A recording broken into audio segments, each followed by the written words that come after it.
story of, well, even now I can hardly bring myself to mention his name. The story of Samuel Prendergast.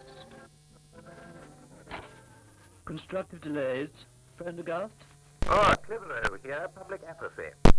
Sorry to bother you, old boy. There's a slight flap on.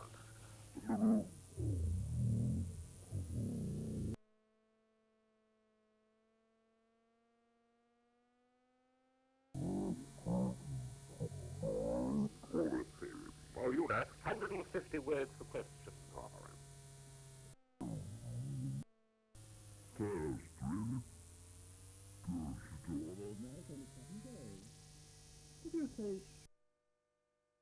It's your department, isn't it? Look, I told there's one called the Grand Junction or Grand Union or Grand something that goes from town to Birmingham.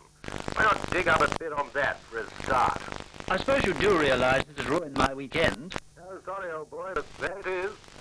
Oh, damn all canals and all ministers and you too, Clitheroe. Really, old boy, there's no need to take it. Miss Brown, bring me anything we have on canals.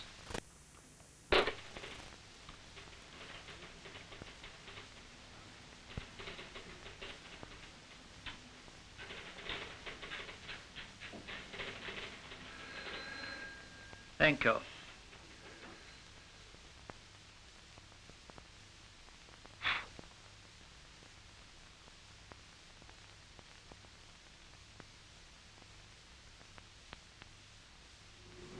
Mark well this man, for as he fell, so might you. We do not willingly speak of him here at public apathy. Samuel Prendergast was diligent. He came, he saw, he considered.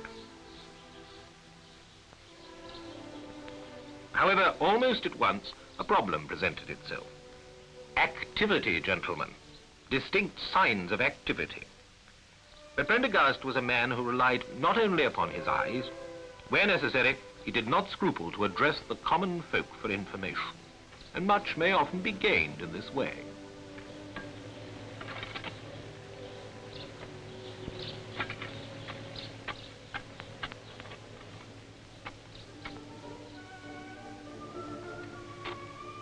Stratford-upon-Avon Canal appears to have been taken over by the National Trust. It is being repaired by voluntary labour. Presumably too late to stop this. There was no hint then of the heresy that was to follow.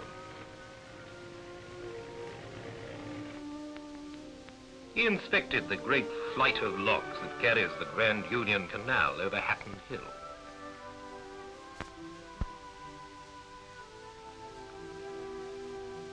He forced himself through half-forgotten horse-paths to explore the tunnels and cuttings so prodigally sprinkled over the countryside by our forefathers.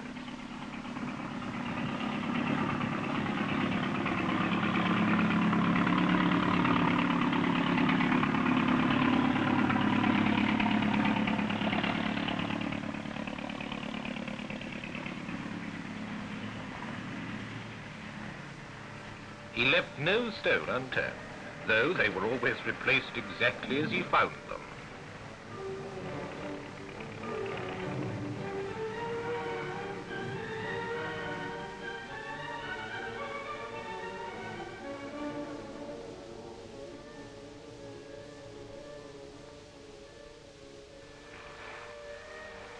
At remote canal-side villages, he questioned the lock-keepers and compiled statistics.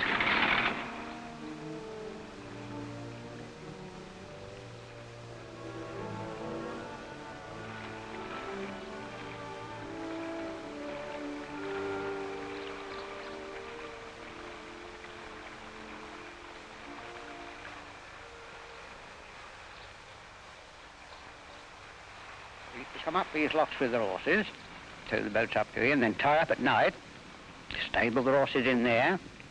The next morning they would go in, fetch the horses out and take the boats up as far as the tunnel end and wait there until the tug got up to them. And sometimes it'd be perhaps as many as 15, 16, and I have known 18 be towed through with that one steam tug. And had a very nice, comfortable way of working, far different than it is today. Pausing only to collect the statutory data for his expense account, Prendergast continued his task.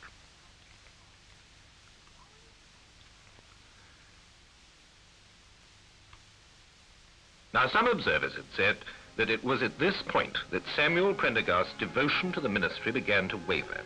They maintained that he should never have accepted an invitation to inspect the waterway by boat. Well, I do not entirely accept this view. In my opinion, where error crept in was in accepting private hospitality. Once allow yourselves to hesitate, gentlemen, and the pit yawns before you.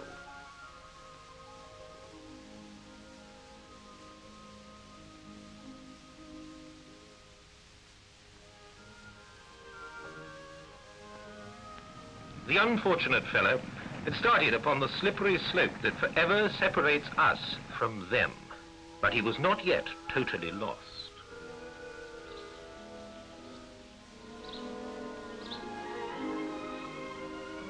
He still tried to turn from temptation to contemplate the decent calm of a properly abandoned waterway. He could still weigh, assess, itemize, investigate. He was still capable of deploring the uncalled-for public hazard of a vast cast-iron bridge full of water.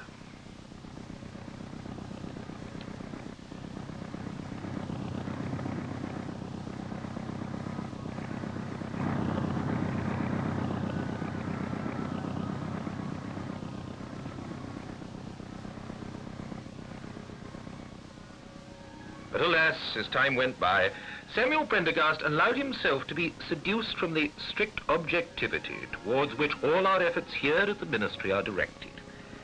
He began to be personally involved in what he was doing, an error so basic that it had misguidedly been assumed until then to be completely unknown in our department. Now here we see the man in an advanced stage, still, however, clinging to a vestige of decency, but steel yourself for the moment of shame.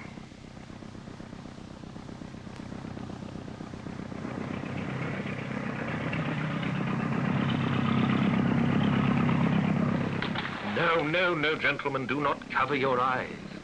Look, he smiles. There's no hope.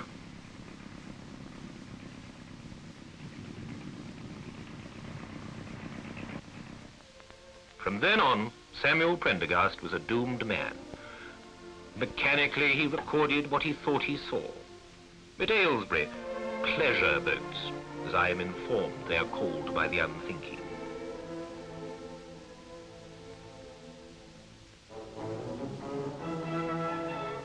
He noted the unconstructively idle, the rootless flotsam of the populace, waterborne nomads who serve no public purpose, idly moving back and forth like tadpoles.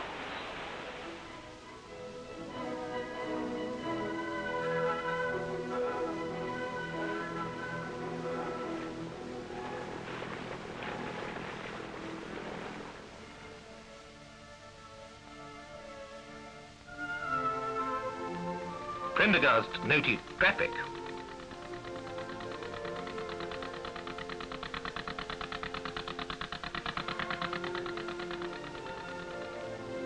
He counted commercial boats.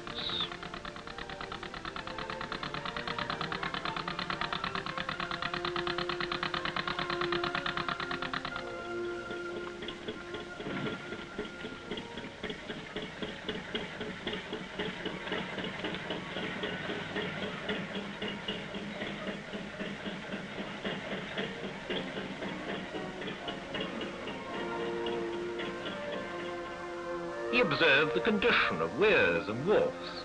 He piled up mountains of data, an admirable thing in any other circumstance.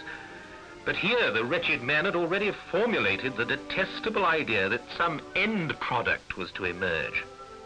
Something other, of course, than a neatly docketed file to join those other files that lie in beautifully ordered rows upon our shelves. Prendergast had become no better than a vulgar businessman. He wanted to get things done. Heresy was in full control of the man. Faced with unmistakable evidence of undesirable activity, Prendergast, by now blind to all reason, scribbled and scribbled.